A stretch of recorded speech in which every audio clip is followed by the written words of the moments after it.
As the calendar has shifted to fall, so has the weather. And welcome to the Week 6 edition of the High School Blitz. Cooler temperatures greeting the teams under the lights as it looks and feels like football now. After tonight, only a third of the regular season remains, meaning the results could have a major impact on the postseason. We start with two undefeated teams vying for the Classic 8 title. 5-0 Mukwonago hitting the road to Heartland, facing 5-0 Arrowhead, leading 17-10 in the third. Indians' Evan Herberg dropping back and finding a wide-open Mason Rybolt for the long score. It's a tie game. Now the Warhawks answer back with Vance Holtz finding Andrew Wesky for a 46-yard gain. That leads to a score and a 24-17 lead. Now tied at 24. Herberg and Rybolt connecting again. A long touchdown pass, making it 31-24. But Arrowhead gets a beautiful touchdown from this one, from touch to Wesky, right? 31-30. They go for two and the win, but look at the Indian defense. They come up with the giant stop. Mukwonago stays alone on top of the Classic 8 with a tight 31-30 win. But was the Mukwonago coach surprised Arrowhead went for two? No. Because I remember 329 days ago what we did when we went for two. So I knew as soon as they scored, they were going for two. We actually like playing on the road, believe it or not. The kids are always up to the challenge of going to somebody else's stadium where there's a little, more animosity, I guess is the best way to say, and trying to perform and execute at their best. 329 days. Well, if the game wasn't good enough, the fans make it even better, and that's why Mukwonago's Brandon Sexton is the High School Blitz Fan of the Week on the road, leading the student section with the Get Loud painted on his back. We love it. Well, in the greater metro, Sussex-Hamilton trying to stay on top and unbeaten in conference, hosting Marquette. Evan Herman chasing down Marquette's Luke Novotny. Now, this is 11-on-11 violence. The Chargers, they're pumped up. With good field position, Nate Cullop finding Austin Eklund for the score, and it's 7-0 Chargers. Now, a little bit later, Colath going deep to Nick Kine, and watch this catch. I mean, it is absolutely beautiful, and that makes it 14-0 early. Look at that. But Marquette would claw their way back. The Hilltoppers give the Chargers their first conference loss with a 24-21 win.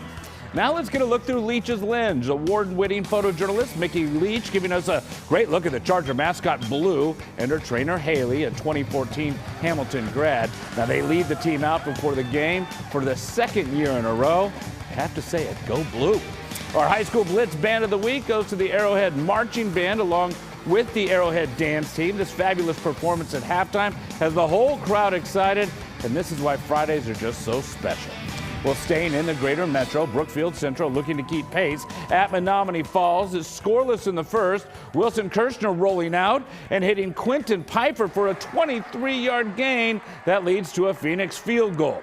Well, the Lancers get their turn, and Drew Edmond keeping it on third down, which, well, it turns out well as he moves the sticks. A few plays later, Edmond with a quick out to Ben Ott, and the receiver throws deep to a wide-open Nick Foster. Some trickery earning Central the touchdown and the 35-16 win.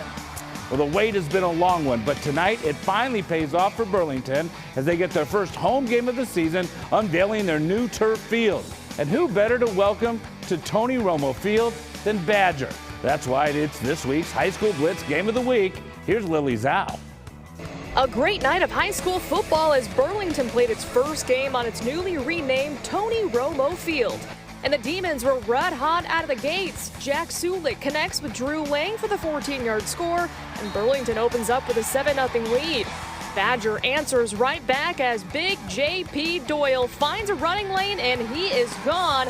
That's a 41-yard touchdown run to tie the game at 7.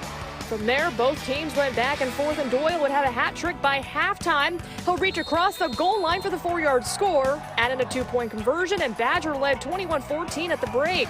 And they would take over in the second half. Doyle again pitching it to Seth Johnson, and he'll do the rest, finding the end zone for the 22-yard touchdown.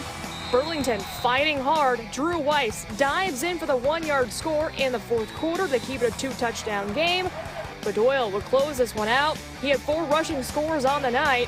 His final one here was the longest at 68 yards as Badger doubles up Burlington in a 42-21 win. It was big. Making the playoffs for the 17 years, huge. 4-0, leading the conference, I believe, right now. It's fun to come in and ruin their night, too, on the new field. A big night for Badger football indeed as they flex their muscles in the Southern Lakes Conference, and next week they're going to host Westosha Central. Reporting from Burlington, Lily Zhao, FOX 6 Sports. Perfection on the line for Milwaukee Vincent facing Milwaukee Madison in the Blackthorn division of the City Conference. Madison would get some good movement on offense, but not a lot. The Vikings' Devian Cunningham with the big hit and the stop. Here, Vincent's Dominic Parchman Cole with a nice 25-yard run, setting up the first score, 7-0, and the Vikings go on to roll big. They win 56-14 and remain unbeaten. Now, would something give tonight with undefeated University School hosting winless Shoreland Lutheran in the Metro Classic Clash? When midway through the second, Kamari Evans getting the first with this run, but the Pacers would turn it over on downs. Cal Lutke toying with the Shoreland defense here, breaking 3 tackles on the third down gallop before finally getting pushed out of bounds. However, that doesn't keep the Wildcats out of the end zone. Augie Brager taking the short toss and doing the rest. University School now 6-0 with a 48-8 win. Well, that's the end of the Week 6 edition of the High School Blitz.